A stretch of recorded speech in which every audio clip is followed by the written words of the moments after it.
नमस्कार, मी Bhimrao Lonare IPM TV9 news आणि WH न्यूजमध्ये मी आपलं स्वागत करीत आहे। यावेळी विधान परिषदेचे आमदार जे आहेत काळेसर ते आमच्यासोबत आहेत। त्यांनी विक्रम काळेसर आमच्यासोबत आहेत। त्यांनी परिषदेमध्ये एक जे शाळेच्या शेजारी जे मादक पदार्थ विक्री होतो त्यावर पाबंदी आणावी या संदर्भात चर्चा करण्यात आली। काय सांगाल सर?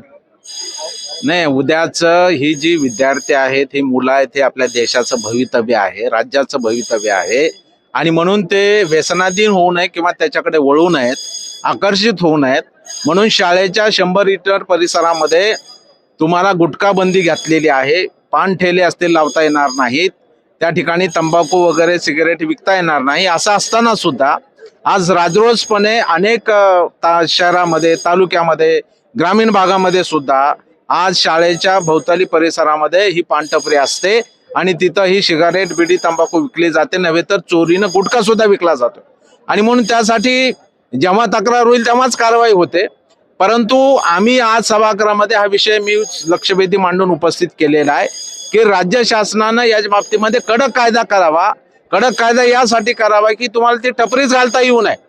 नुसती बंदी घालून नियम करून आपल्याला हे लोक मानत नाहीयेत। ही मोठी त्यांची ही सगळी टोळी आहे आणि ते आज आपण पाहिले की सारडा विद्यालय अहमदनगर इथले मुख्याध्यापक श्री हेरम कुलकर्णी की जे सातत्यानं शिक्षण तज्ञ म्हणून महाराष्ट्रामध्ये अनेक प्रकारे चळवळीमध्ये काम करत असतात, अनेक मौलिक सूचना राज्य शासनाला करतात। त्यांनी या बाबतीतली तक्रार दिली तिथल्या पोलीस स्टेशनला, तर त्यांच्यावरती भयाड हल्ला झाला, प्राणघातक हल्ला केला गेला। म्हणजे अशा पद्धतीने मुस्कट जाबी एखाद्या सार्वजनिक चांगल्या कामासाठी कुणी करत असेल तर अशा प्रकारे हल्ला करणे ही सुद्धा अतिशय निंदनीय बाब आहे। त्यांच्यावरही कडक कारवाई झाली पाहिजे, परंतु या बाबतीतला कडक कायदा राज्य शासनानं करावा आणि त्या परिसरामध्ये ही टपरी टाकण्यासच बंदी, नुसती विक्रीला बंदी नाही तर टपरी टाकण्यासच बंदी असेल आणि अशी कोणी तर त्याच्या पुढे जाऊन कोणी काही टाकत असेल तर त्याच्यावर नॉन बिलेबल सारखं त्या ठिकाणी कलम करून त्याला कारवाई करावी असे आम्ही विक्रम काळे साहेब, असं आहे की जिथे म्हणजे शाळेच्या 100 मीटर अंतरावर म्हणजे पान टपरी असायला नको, परंतु आता बघण्यात येत आहे आणि त्याला आश्रय जे आहे ते जे स्थानिक म्हणजे जे लोकनेते असतात त्यांना आश्रय असते, पोलिसांचा आश्रय असतं। मग अशा वेळी कशी कारवाई होणार? नाही, याच्यामध्ये आता कायदे जे आहे ते त्याच्यामधलं जे प्रावधान आहे ती बंदी आणि कोणी तक्रार केली तर तेवढ्या पुरती कारवाई याच्यापुरतं मर्यादित राहते। आपण जे म्हणालात ते बरोबर आहे, पण आपण जर या बाबतीतला बंदीचा कायदा केला की तुम्हाला त्या परिसरामध्ये अशा प्रकारची पान टपरी सुद्धा टाकता येणार नाही किंवा तुम्हाला पान, सिगारेट, बिडी, तंबाखू तिथून विकता येणार नाही आणि ती विकायची असेल तर त्या परिघाच्या बाहेर जावं लागेल, असा कायदा केला आणि जर कोणी टपरी टाकली तर त्याची ती टपरी जप्त होईल आणि त्याच्यावर कडक कारवाई होईल। त्यासाठी कायदा करावा लागेल, तो कायदा करण्याचं आश्वासन मंत्री महोदयांनी दिलेलं आहे। काळे साहेब, पण असं आहे महाराष्ट्रामध्ये तरुण हे म्हणजे व्यसनाधीन झालेले आहेत आणि त्याचं कारण काय आहे तर कायदा कडक होणार पण त्याला वेळ लागणार, पण आता तात्पुरता काय म्हणजे महाराष्ट्रामध्ये जर आपल्याला याला थांबवावं लागेल, जर शाळेच्या शेजारी जर पानठेला नको 100 मीटर अंतरावर याला जर थांबवावं लागेल तर तुम्ही काय प्रयत्न करणार?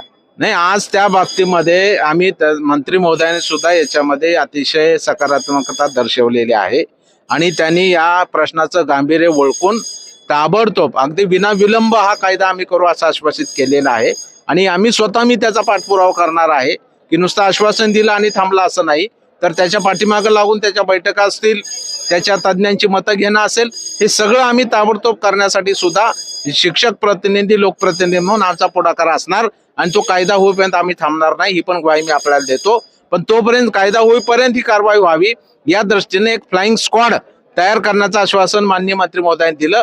प्रत्येक जिल्ह्याला, तालुक्याला स्क्वॉड असेल आणि त्याची पाहणी करून ती कारवाई करेल अशा प्रकारचं आश्वासन सुद्धा दिलेलं आहे। नाही, यापूर्वी फ्लाइंग स्क्वॉड बनवलं, भरपूर पथकं तयार करण्यात आली, पोलिसांमार्फतही करण्यात आली आणि जे अन्न औषध विभाग आहे त्यांच्याकडनंही करण्यात आली, परंतु तेच मॅनेज होतात। यावर तुमचं काय नियंत्रण राहणार? नाही, अशा पद्धतीनं आता मंत्री महोदयाने आवाहन पण केलेलं आहे की तुमच्या परिसरामध्ये कुठं पान ठपरी असेल, कुठं अशा पद्धतीने विक्री होत असेल तर तुम्ही साधा SMS, आमचा टोल फ्री नंबर आहे त्या विभागाचा, त्याच्यावरती तुम्ही व्हॉट्सअप करा, SMS करा, आम्ही त्याची दखल घेऊ आणि त्याच्यावरती कारवाई करू। तुमचं नाव सुद्धा गुपित ठेवलं जाईल हे पण त्यांनी सांगितलेलं आहे। मला वाटतं निश्चितपणाने याच्यामध्ये काही ना काहीतरी निश्चित सुधारणा होईल आणि चांगलं होईल असं मला आशा विक्रम काळे साहेब अन्न वस्त्र जे वाटते.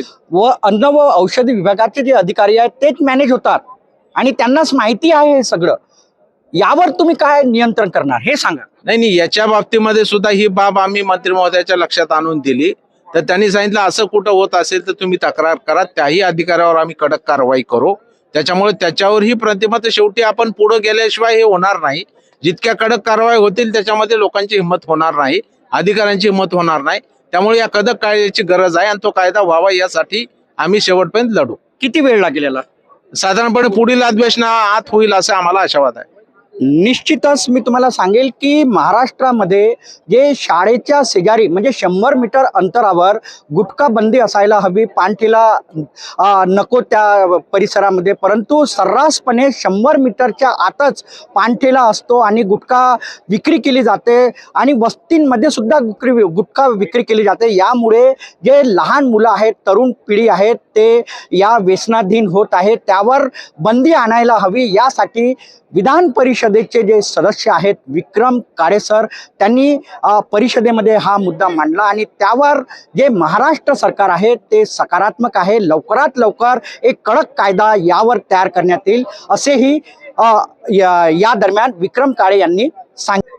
तर आता जे गुटखा विक्री किंवा तंबाखू विक्री जे करत असतील त्यांनी आता सावध व्हावं, कारण मंत्री महोदयांनी थेट आता जे कोणी गुटखा विक्री आणि सुगंधी तंबाखू विक्री करणार त्याच्यावर मोका अंतर्गत कारवाई केली जाणार असं थेट आता आश्वासनच म्हणावं नाही लागेल त्याला. म्हणजे त्यांनी कारवाई करण्याचे एक हेच दिलेलं आहे, संकेतच दिलेला आहे आणि तो कायदा लवकरात लवकर तयार केला जाणार आहे.